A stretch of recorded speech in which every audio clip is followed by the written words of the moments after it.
Yo, my friends, thanks for coming back to the Institute of Lower Learning.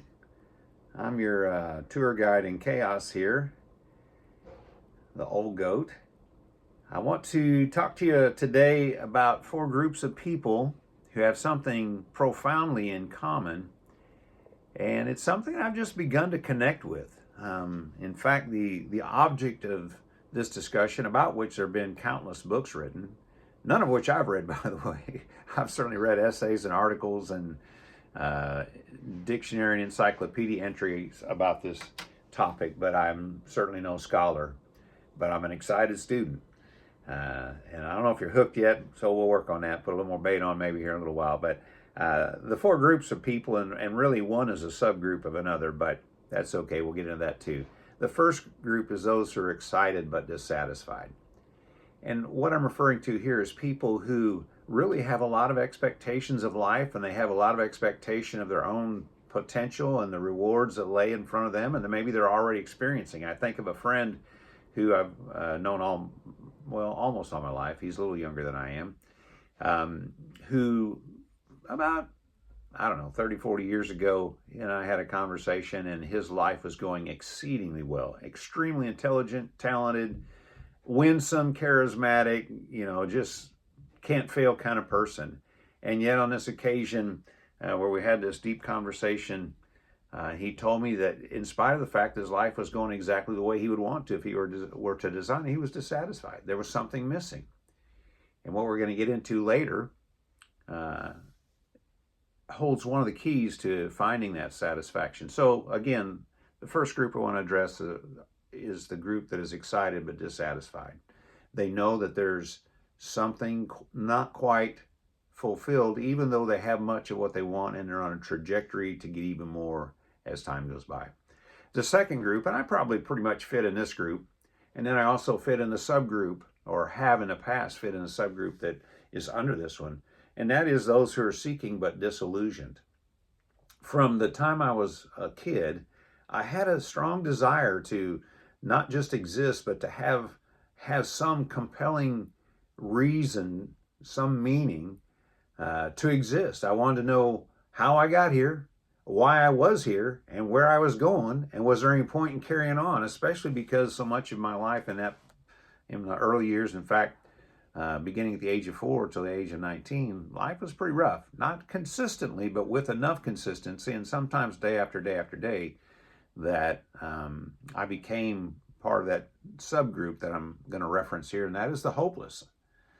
I really felt like it was foolish to continue living because that just meant compounding misery. And yet when I made plans and tried to equip myself to end the misery, it seemed like something always stopped me, and I'm thankful for that now. And I'm thankful to God, because I recognize now that was God placing his limitations, his sovereignty, manifesting his sovereignty in my life, and not allowing me to do something that would have had eternally catastrophic consequences for me. The third group that I want to reference are what I refer to as the flowing but not growing. Now, what in the world does that mean? Well, those are people who are just kind of going along with the herd. They tend to be religious people, although there are certainly irreligious people who think that they found meaning because they found a herd that is telling them what to think, how to act, when to act that way, and what to invest, whether it's their time, their talent, their treasure, or their attitude, their heart, what perspective to have. And these people kind of go through life as lemmings, and unfortunately, so often when they come to the end of their life, they look back and they see that there wasn't a whole lot of meaning. There wasn't a whole lot of development out of that process. I've known a lot of religious people who, toward the end of their life, they just unplugged from the religious world, not with animosity, not with rancor or anger or condemnation, but just disillusionment. Just a sense that, hey, that was kind of a exercise in running the treadmill. I didn't get anywhere. I ran a gazillion marathons, but I never arrived at a destination, and I didn't really make progress, didn't make forward progress, kind of the rat in the wheel syndrome. And yet there's a certain security that appeals to most of us, not all of us, but appeals to most of us when we know that we're in the herd and we're getting the affirmation that we all showed up. We get our attaboy for being there. We get a participation trophy from the crowd that we hang with. Well, moving on here, what could there possibly be? And I hope you're enjoying the chihuahuas next door, because I'm enjoying them. Here at the Old Goat Garage, we don't do much editing, and we certainly don't try to create a soundproof sound studio. So yeah, just bear with me. It's life and reality. It won't kill you, I'm almost sure. Anyway, so what thing that is a historical object that is no longer present, what relevance could it have to these 3 or 4 groups of people? And how could it possibly offer them something that can bring satisfaction, can quench disillusionment, can facilitate growth, and quench hopelessness? What would that object be? Well, it's certainly not money.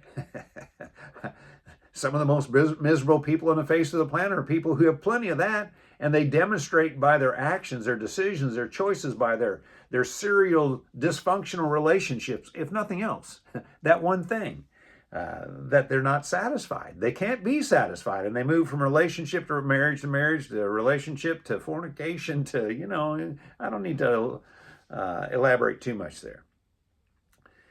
But we live in an age that is kind of glorifies that, promotes that. And the internet, with its worldwide reach, gives people the opportunity to defend that, rationalize that, and pursue more of that to their own hurt. So again, what's this object? Well, I'm no scholar on this subject, and there have been books and books written about it, none of which I've read, although I have studied a little bit in encyclopedias and commentaries and essays and stuff. But it's the temple. What's the significance of the temple? There isn't even a temple at the moment. Every once in a while I hear rumblings about a 3rd temple being built in Jerusalem. I don't know if that's going to happen. I kind of suspect it will at some point. There's certainly people who are attempting to do that and preparing for that, preparing the instruments and the garments and all the trappings of temple worship. But I don't think that's particularly relevant to me, at least not at the moment. Maybe it will be at some point, but I don't think so, because, well, you'll see in a little while.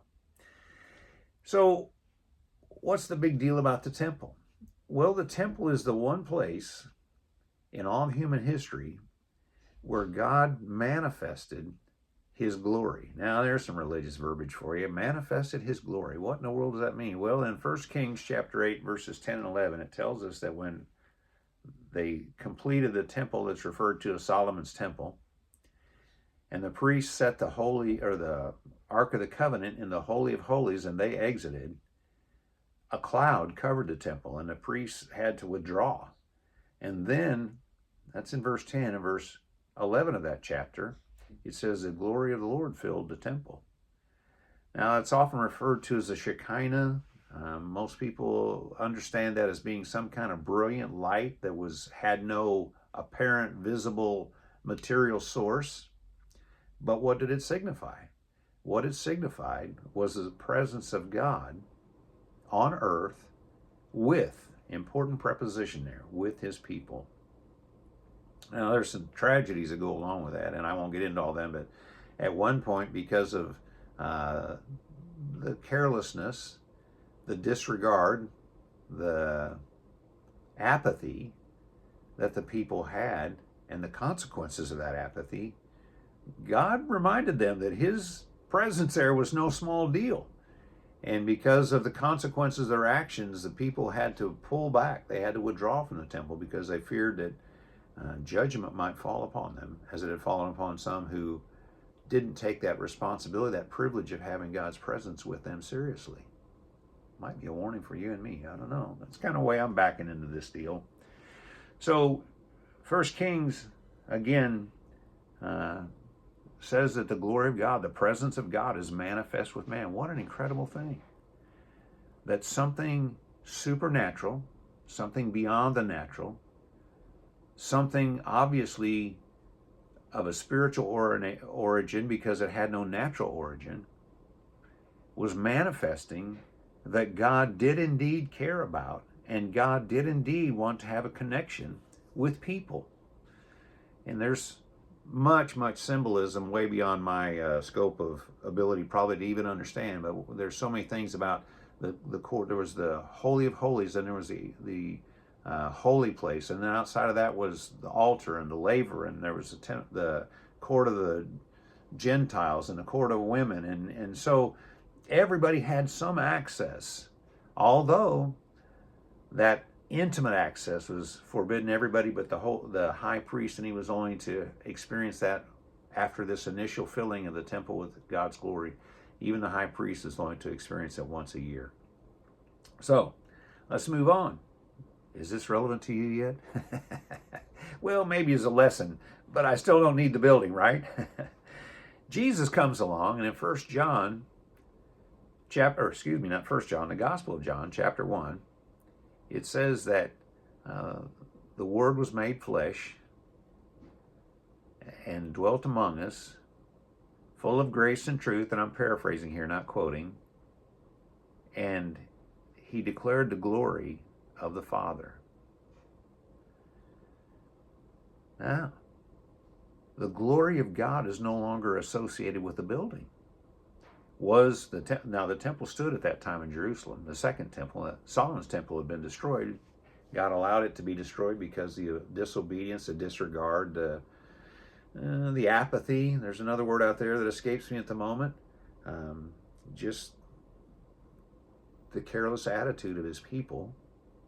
He allowed the first temple to be destroyed. He allowed them to go into captivity. Later, when they recognized the error of their ways, he restored them to their city and their homeland, and even permitted them to build another temple. In fact, the second temple apparently was more magnificent than the first, although the important part was still those basic things of a place to house the Ark of the Covenant, the Holy of Holies, and then the holy place, and then again the altar, etc., outside that structure.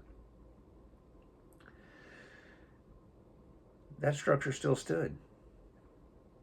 Was that glory still there in the holy place? I don't know. I don't know of any record of it being there. There's some record that there were changes to some of the trappings and the miraculous activities around the temple when Jesus came on the scene. I don't know. I wasn't there. But John tells us that Jesus was the expression of the glory of the Father, the presence of the Father. One of his names foretold in the Old Testament is Emmanuel. Emmanuel means God with us. Jesus came not to isolate the presence of God in a place that only one could approach, and then only once a year, but he came and walked among us. And one of the most striking things, one of his early miracles, was when a leper came to him and asked for healing. Jesus didn't just say, yeah, go be healed. Jesus touched the leper, exposed himself to violation of a cultural taboo, but also exposed himself theoretically to the disease that he was healing, demonstrating that his glory was for all, that he could heal all, that he was the solution to all of man's problems. The Jews understood that leprosy in many instances was a metaphor for sin, for moral failure, for dysfunction. So now we have the temple among us. Well, the temple was crucified. John chapter 2, verse 19, Jesus told the religious leaders of his day, destroy this temple, in 3 days I will raise it up. They're responsible. This temple is 46 years in building. How are you going to build it in 3 days? Well, what he was telling them was, look, you're looking to this building for God's glory, God's wisdom, God's presence with you. I am God's presence with you. And in a more profound way, once I've been destroyed, I've been crucified. Once I'm resurrected, I'm going to be with my people, my sheep, in an even more profound way. I'm going to dwell in them and they in me. And I'm going to put my spirit within them. And this brings us to the next phase of this. That's in 1 Corinthians chapter 6, verses 19 and 20. We're told that you are the temple of God. Your body is the temple, and the Spirit of God dwells in you. Be careful what you do. Don't disregard. Don't underestimate the importance of keeping the temple.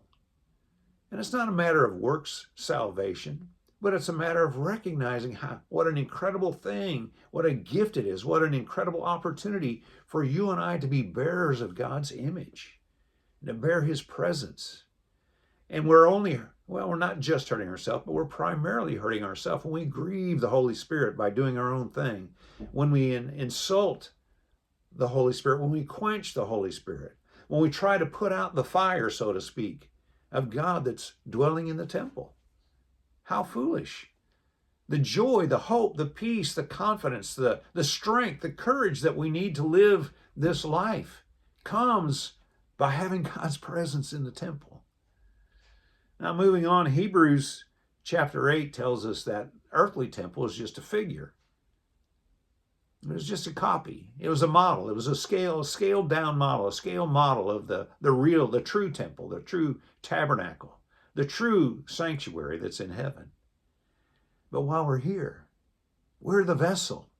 In 2 Corinthians, Paul talks about you bear this treasure in earthen vessels. I like to think of a cracked pot with a candle inside, and the light is coming out of the cracks.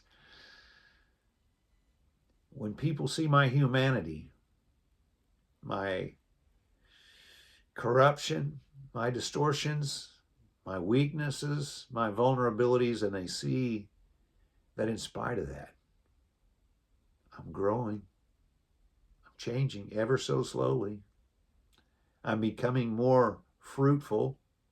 Oh man, there's so much more fruit that should have been born throughout my life, but I cut the buds off the tree so often. My own self, I did that. I didn't somebody else, although that's happened some too. So often I was the one destroying the fruit before it ripened. How do we tie all this back into those 3 or 4 groups of people? Well, those who are excited need to understand this. You were created with a core desire that you may be completely unaware of. But it's the desire that my friend some 30, 40 years ago became aware of that transformed his life. The guy who had it going his way. He wasn't Elon Musk, Bill Gates, Jeff Bezos. He had it a lot better than them. He got married to a good woman. He's still married to her, and they're still having fun. Those other guys, they're having a little problem with that issue of finding a relationship that means enough that it sticks. So to the excited but dissatisfied, quit looking for satisfaction in your excitement. Find your satisfaction in that desire that Psalm 27:4 talks about, which is to inquire in God's temple, to let God move inside and let him begin to direct your life, to let him begin to give you life from inside, the life that flows from inside, and experiences that are directed by his presence inwardly rather than the extraneous things that appeal to the eyes, appeal to the flesh, appeal to the ego, that ultimately not only leave you dissatisfied. When we live life pursuing those things destroy us. For those that are seeking but disillusioned, quit looking at buildings. It's unfortunate, terribly, terribly unfortunate that modern churchianity thinks when you say the word church, they think of a building. And essentially, they're trying to reestablish temple worship built around a building, centered around a building, and that's not where it's at. Temple worship today means recognizing and rejoicing that Jesus Christ and his Spirit lives within you, and it alters everything. It changes everything. You're a new creature. Old things have passed away. Now, I know the old man is hanging on to your heels and he's trying to reassert authority over your life every day. He is mine anyway. And if I don't acknowledge that and tell God about that, then the old man does a pretty good job of taking over and proclaiming himself God of my life. So for those of you who have a seeking heart, but you've become disillusioned because you see how shallow, how often hypocritical, how man-serving and ego-serving that churchianity is. Good news. The glory can fill the temple again. Actually that happened more than once in the Old Testament. And I'm encouraged by that, because every once in a while I chase God out of the temple, and I think I'll try that throne out for a while, God. He basically says, okay, if you think you're big enough to live with the consequences that you're bringing on yourself. It's not him imposing consequences necessarily. That's what people don't understand about the God of the Old Testament. They see him as a mean, vindictive God. He allowed consequences, and sometimes he was one who directed the consequences. But why did he do that? To call the hearts of wayward sheep back to the shepherd. Call them back to the safety of the fold. Call them back to the safety of his provision, his sovereignty, his care, his leadership. Call them back from the idolatry of self. And then that fourth group. Well, I haven't touched on the flowing but not growing yet, have I? I want to get them before I get to the hopeless. The flowing but not growing are those people who, while they think they're satisfied, they go to the pep rallies. Oh, church has got something to do with pep rallies. Sometimes that's all it is. It's just an emotional shot in the arm, and it's just designed to get you to next Sunday, when you'll get more of the same, and we'll get together and we'll tell each other how wonderful it is to walk with Jesus. And we have no impact on one another's lives. We have no impact on the world around us. We have no real impact spiritually on our families. And man, that hurts. I can tell you sad stories about my own failures in that regard. I invested too much in churchianity and not enough in my wife and kids at times. God's gracious, and sometimes I get the opportunity to undo some of the damage, some of the neglect primarily that came out of that going with the flowing but not growing. Develop a temple life. I'm going to tell you something that happened yesterday. I was doing a little plumbing job for an old friend. Her deceased husband was one of my best friends. He treated me like a son. Different as night and day. I'm a pinball man. I just bounce from point to point, from post to post. And this guy was steady and solid and educated, and he had been an executive in one of the biggest corporations in America. Had the gift of administration. I do not have that gift. I don't have the gift of organization, let alone administration. And at one time, when I had some responsibility for leadership in an organization, he, recognizing my deficiencies, instead of deposing me or undermining me, he quietly would come behind me and pick up the pieces of all the things I couldn't do very well, and made it possible for me to function in that setting for a lot of years. Well, he's gone now, but I had the opportunity yesterday to do a little plumbing job for his dearly beloved spouse, and they really were a beautiful marriage, a beautiful couple. And she told me that in spite of decades, literally decades, of living as a believer in Jesus Christ, that she really didn't have a personal connection, a personal, ongoing, day-by-day relationship with Jesus. She knew he was real. She knew that he had come in and done something in her life, but there was no urgency, there was no practical outflowing of that, until she wound up in a place where this unconventional, orthodox, by all means orthodox, but unconventional influencer, can I use that word? That's my favorite. Before that was a term for people on the internet. A guy told me one time, he said, do you have influence with people? Because I've always been suspect of my capacity for leadership. And I said, yeah, I have some. He says, then you're a leader. This was a guy who had potent leadership gifts. So basically, this lady told me and that God used me in my goofy, backward, chaotic, unconventional ways to make her aware of that hunger for the presence, for the glory, for the living being of her God. Now, I'm reluctant to tell that because it sounds like I'm patting myself on the back. But really, I think all I did was manifest in front of that lady that serious desire I had again since I was a little kid to know why I'm here. How'd I get here? Where am I going? If you try to answer those three questions without Jesus as your God, your answer is going to be empty and wrong, dissatisfying and wrong.